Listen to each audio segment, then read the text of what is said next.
11वां अध्याय विश्वरूप दर्शनयो भाग 2। नभस्पृशं दीप्तं नेकवर व्यात्तान्नं दीप्त विशाल नेत्रम दृष्ट्वा हि त्वां प्रव्यथितांतरात्मा धृतिं न विन्दामि क्षम च विष्णु। क्योंकि हे विष्णु, आकाश को स्पर्श करने वाले देदीप्यमान अनेक वर्णों युक्त तथा फैलाए हुए मुख और प्रकाशमान विशाल नेत्रों से युक्त आपको देखकर भयभीत अंतःकरण वाला मैं धीरज और शांति नहीं पाता हूँ। दंष्ट्राक्रालानि च ते मुखानि दृष्ट्वैव कालानल से निभानी दिशो न जाने न लभे चशन प्रसीद देवेश जगन निवास। दानों के कारण विकराल और प्रलय काल की अग्नि के समान प्रज्वलित आपके मुखों को देखकर मैं दिशाओं को नहीं जानता हूँ और सुख भी नहीं पाता हूँ। इसलिए हे देवेश, हे जगन निवास, आप प्रसन्न हो।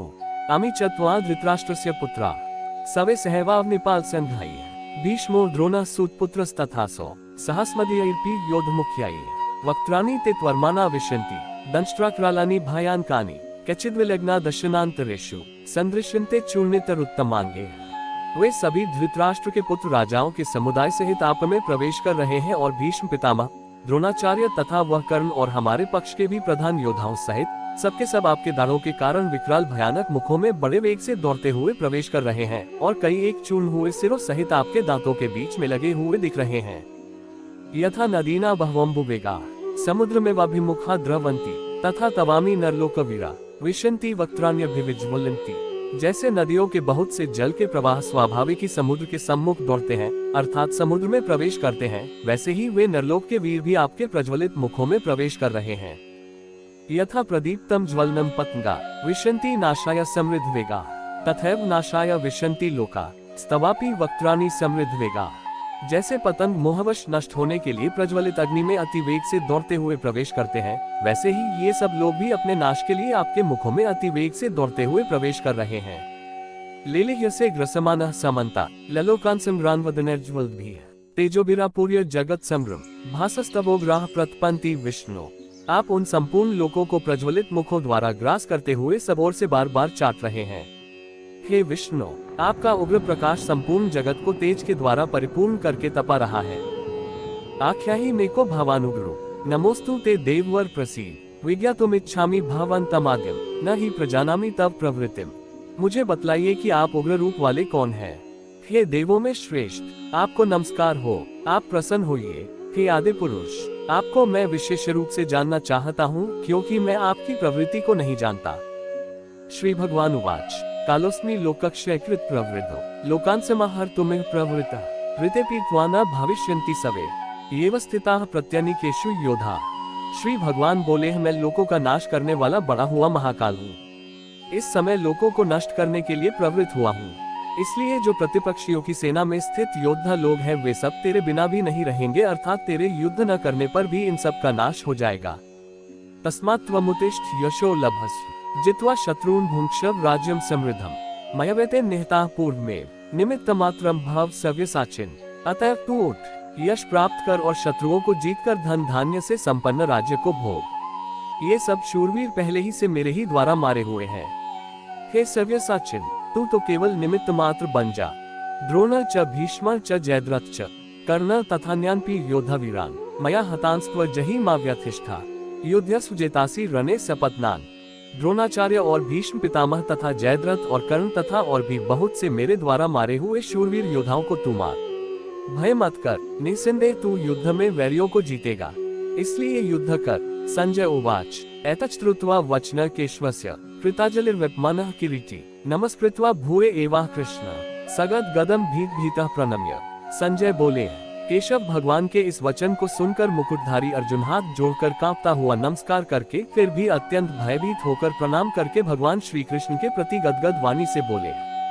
अर्जुन उवाच स्थाने ऋषिकेश तव प्रकीर्त्या जगत प्रहृष्यत्यनुरज्जिते च रक्षांसि भीतानि दिशो द्रवंती सवे नमस्यन्ति च सिद्ध सिंहाः। अर्जुन बोले, हे अंतर्यामिन, ये योग्य ही है कि आपके नाम गुण और प्रभाव के कीर्तन से जगत अति हर्षित हो रहा है और अनुराग को भी प्राप्त हो रहा है तथा भयभीत राक्षस लोग दिशाओं में भाग रहे हैं और सब सिद्धगणों के समुदाय नमस्कार कर रहे हैं। कस्माच्ते न नमेरन महात्मन गरीयसे ब्रह्मणोप्यादिकर्त्रे अनंत देवेश जगन निवास त्वमक्षर सत्सत तत्पर्यत।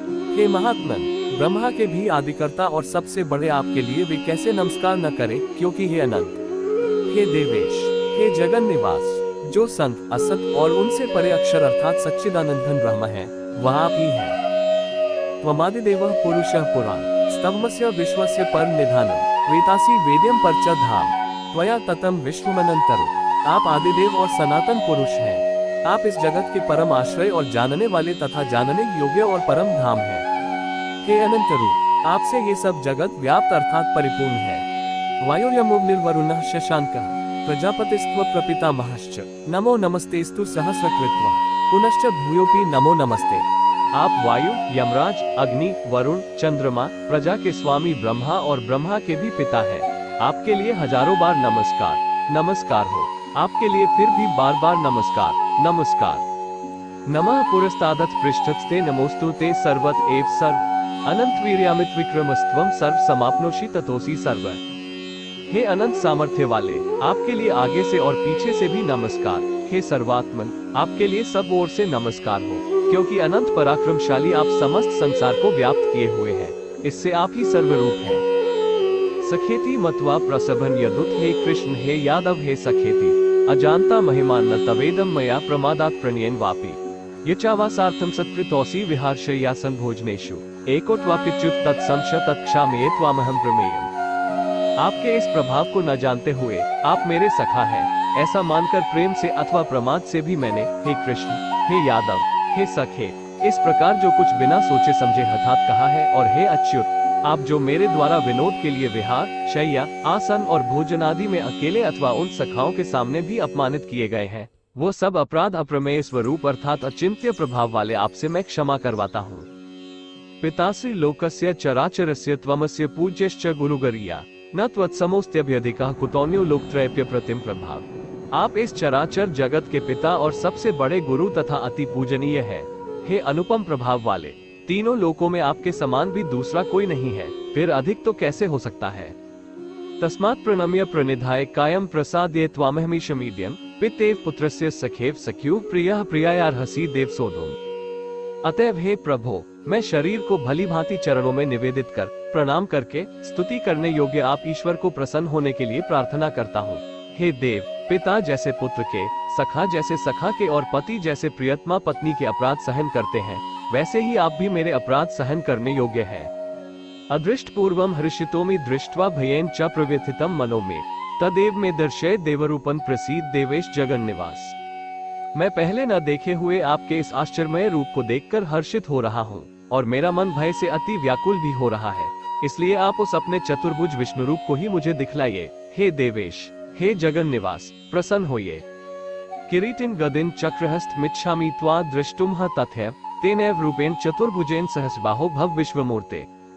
मैं वैसे ही आपको मुकुट धारण किए हुए तथा गदा और चक्र हाथ में लिए हुए देखना चाहता हूँ। इसलिए हे विश्वस्वरूप, हे सहस्रबाहो, आप उसी चतुर्भुज रूप से प्रकट होइए। श्री भगवान उवाच मया प्रसन्नेन तवार्जुनेदं रूप पर दर्शित मात्मयोगा तेजोम्यम विश्वमनंत माध्यम यन्मे त्वदन्येन न दृष्ट पूर्वम। श्री भगवान बोले, हे अर्जुन, अनुग्रह पूर्वक मैंने अपनी योग शक्ति के प्रभाव से यह मेरा परम तेजोमय, सबका आदि और सीमा रहित विराट रूप तुझको दिखलाया है, जिसे तेरे अतिरिक्त दूसरे किसी ने नहीं देखा था।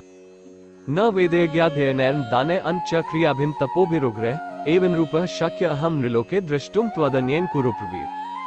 हे अर्जुन, मनुष्यलोक में इस प्रकार विश्वरूप वाला मैं न वेद और यज्ञों के अध्ययन से, न दान से, न क्रियाओं से और न उग्र तपो से ही तेरे अतिरिक्त दूसरे के द्वारा देखा जा सकता हूँ। माँ ते व्यथा माँ च विमुभावो दृष्ट्वा रूप घोरमी दृढ़मेदम व्यपेट भीर प्रीतम नाह पुनत्वम तदेव में रूपमिदम प्रपश्य। मेरे इस प्रकार के इस विकराल रूप को देखकर तुझको व्याकुलता नहीं होनी चाहिए और मूढ़भाव भी नहीं होना चाहिए। तू भय रहित और प्रीतियुक्त मन वाला होकर उसी मेरे शंख चक्र गदा पद्मयुक्त चतुर्भुज रूप को फिर देख। संजय उवाच इत्यर्जुन वासुदेवस्तोत्वा स्वकं रूप दर्शयामास भूयः आश्वास्यामास च भीतमेन भूत्वा पुनः सौम्यपुर महात्मा। संजय बोले, वासुदेव भगवान ने अर्जुन के प्रति इस प्रकार कहकर फिर वैसे ही अपने चतुर्भुज रूप को दिखलाया और फिर महात्मा श्री कृष्ण ने सौम्य मूर्ति होकर इस भयभीत अर्जुन को धीरज बंधाया। अर्जुन उवाच दृष्ट्वेदम मानुष रूप सौम्यम जनार्दन इदानीमस्मि संवृतः सचेता प्रकृतिं गतः। अर्जुन बोले, हे जनार्दन, आपके इस अति शांत मनुष्य रूप को देखकर अब मैं स्थिरचित हो गया हूँ और अपनी स्वाभाविक स्थिति को प्राप्त हो गया हूँ।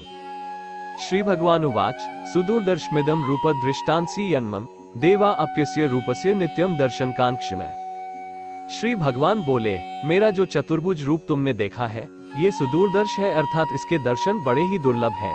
देवता भी सदा इस रूप के दर्शन की आकांक्षा करते रहते हैं। न वेदैर्न तपसा न दानन न चैजया शक्य एवं विधो दृष्टुम दृष्टांसी मा यथा। जिस प्रकार तुमने मुझे देखा है इस प्रकार चतुर्भुज रूप वाला मैं न तो वेदों से, न तप से, न दान से और न यज्ञ से ही देखा जा सकता हूँ। भक्तया त्वन्यया शक्य रहमेव विधोर्जुन ज्ञातो दृष्टुम च तत्वेन प्रवेष्टुम च परंतप। परंतु हे परंतप अर्जुन, अनन्य भक्ति के द्वारा इस प्रकार चतुर्भुज रूप वाला मैं प्रत्यक्ष देखने के लिए, तत्व से जानने के लिए तथा प्रवेश करने के लिए अर्थात एक ही भाव से प्राप्त होने के लिए भी शक्य हूँ। मत्कर्म कृन्म परमो मद्भक्त सिंहवर्जितः निर्वैरः सर्वभूतेषु यह स मामेति पांडव। हे अर्जुन, जो पुरुष केवल मेरे ही लिए संपूर्ण कर्तव्य कर्मों को करने वाला है, मेरे परायण है, मेरा भक्त है, आसक्ति रहित है और संपूर्ण भूत प्राणियों में वैरभाव से रहित है, वो अनन्य भक्ति युक्त पुरुष मुझको ही प्राप्त होता है। ओम तत्सदिति श्रीमद् भगवद गीतासूपनिषत्सु ब्रह्मविद्याया योग शास्त्रे श्री कृष्णार्जुन संवादे विश्वरूप दर्शन योगो नाम एकादशोध्याय। इस प्रकार उपनिषद, ब्रह्मविद्या तथा योग शास्त्र रूप श्रीमद् भगवद गीता के श्री कृष्ण अर्जुन संवाद में विश्वरूप दर्शन योग नामक 11वां अध्याय संपूर्ण हुआ।